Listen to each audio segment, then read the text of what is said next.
This is an audio long read from Nature. In this episode, why BMI is flawed and how to redefine obesity. Written by Mackenzie Brillerman and read by me, Benjamin Thompson.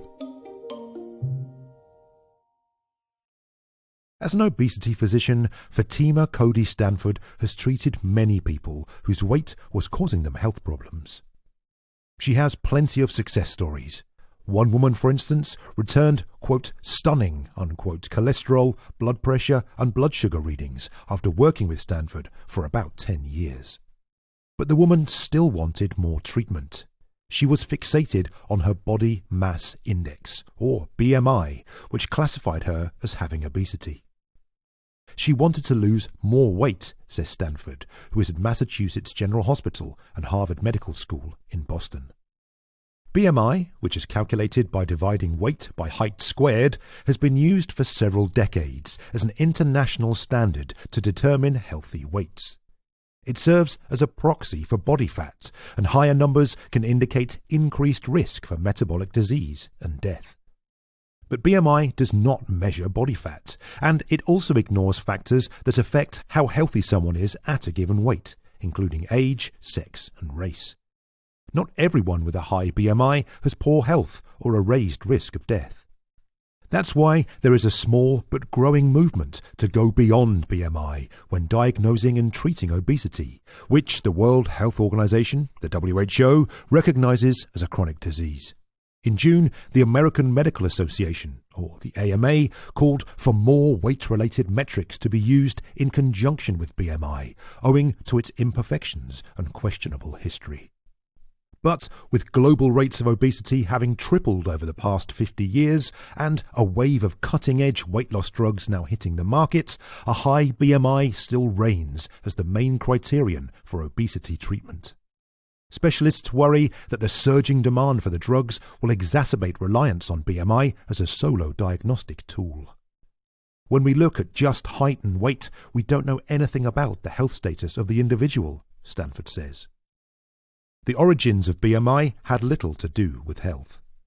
About 200 years ago, the Belgian astronomer and mathematician Adolphe Quetelet obsessed over characterizing the average man. He recorded measurements of the human body, primarily in Western European men, and he found that weight roughly correlated with height squared. Dividing the two numbers to describe weight relative to height became known as Quetelet's index. His work on what was considered normal had a role in the origins of eugenics. In 1972, American physiologist Ansel Keys examined several height-weight indices and found that Quetelet's was the best predictor of the thickness of body fat. He renamed it the Body Mass Index and proposed that it was a better indicator of healthy body size than were the height-weight tables commonly used at the time. These tables, based on actuarial data, showed weights associated with lowest risk of death and helped to set socially ideal body sizes for much of the 20th century. BMI does correlate with the risk of death at the population level. The risk is elevated at the low end of the BMI spectrum, at which a person is considered underweight, decreases in the middle, and gradually upturns again at the higher end, at which the overweight and then obesity categories lie. The cut-offs between these categories were set by the WHO in 1993. But when looking at an individual, the clean cut-offs crumble. BMI is a somewhat crude metric for determining health risks, says Susan Yanowski, co-director of the Office of Obesity Research at the U.S. National Institute of Diabetes and Digestive and Kidney Diseases in Bethesda, Maryland. A study published in July found that the risk of death for adults in the overweight category was similar to that of people at healthy weights, echoing earlier analyses. Another study found that around 30% of participants with obesity had good cardiometabolic health, defined by factors including blood pressure and cholesterol levels. Around the same percentage of people with a healthy BMI was deemed cardiometabolically unhealthy. The simplicity of BMI is probably what has kept it so prominent.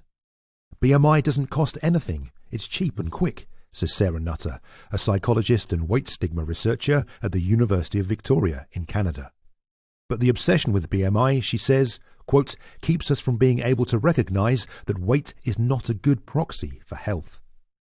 There's no doubt that significant amount of fat can harm organs, raise the risk of cardiometabolic conditions, and wreak havoc on mental, physical, and functional health. The problem comes with using BMI as a proxy for the amount of body fat. Two adults with similar BMIs could carry different amounts of fat. At a given BMI, older adults tend to have more fat and less muscle than younger adults do. Relationships between BMI, fat mass and health also differ between sexes. Women, for instance, tend to have more body fat than do men at the same BMI. Even so, quote, the distribution seems to be actually way healthier in women, says Francisco Lopez Jimenez, a cardiologist and obesity researcher at Mayo Clinic in Rochester, Minnesota. Their fat tends to lie in the buttocks, hips and thighs, whereas men usually accumulate belly fat, which is linked to poorer health outcomes. Adult BMI charts don't reflect this variability, and the cut-offs between BMI categories, which are the same in most countries that use the index to diagnose obesity, are, quote, something between science-based and arbitrary, says Lopez Jimenez. Regardless of a person's sex, excess fat is most dangerous when it surrounds organs. This deeper, visceral fat is more metabolically active than is fat that sits under the skin, and a surplus is associated with insulin resistance, heart disease, and other metabolic issues. It can cause problems even at a healthy BMI, Lopez Jimenez says. Quote, the reliance on BMI is making us not see the reality of normal weight obesity, unquote. And because BMI was developed using measurements from white people, people of colour, quote, don't quite fit into these narrow parameters, Stanford says. Data suggest that body composition and location of fat vary between racial and ethnic populations. For instance, Asian people tend to be at a greater risk of conditions such as heart disease at lower BMIs than are white people, probably owing to differences in body fat percentage and distribution.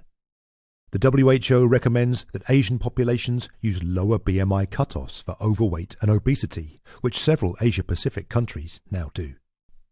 These omissions are why the AMA adopted a policy in June to downplay the clinical use of BMI, calling it, quote, an imperfect measure, unquote, that has been used for, quote, racist exclusion, unquote, and that has caused, quote, historical harm, unquote.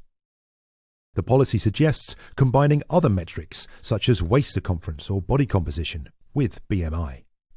Specialists who spoke to Nature advise using BMI as a screening aid rather than a diagnostic tool to flag who might benefit from further tests. It gives me a sense of how much weight you're carrying, Stanford says, but then I need to determine what the health is at that particular weight. Clinicians could take account of cholesterol, blood sugar, and even family history and genetics, which play a large part in obesity and related conditions.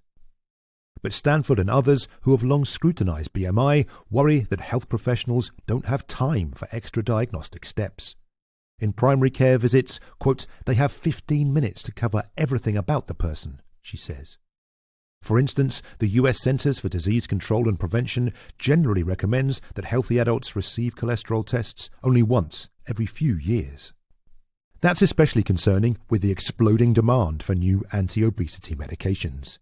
In the United States, a person can be prescribed semaglutide for weight loss simply if their BMI is 30, the lower bound of the obesity category, or more. With a BMI of between 25 and 30, the overweight category, a person needs just one weight-related condition, such as high blood pressure, to get a prescription. If you have 15 minutes in a visit, Stanford says, you're going to follow the BMI, instead of really taking the time to see, do they need the medication? In Lopez Jimenez's experience, the problem is compounded by patients requesting the medications, often for aesthetic rather than medical reasons. Several efforts to define obesity beyond BMI have popped up over the years.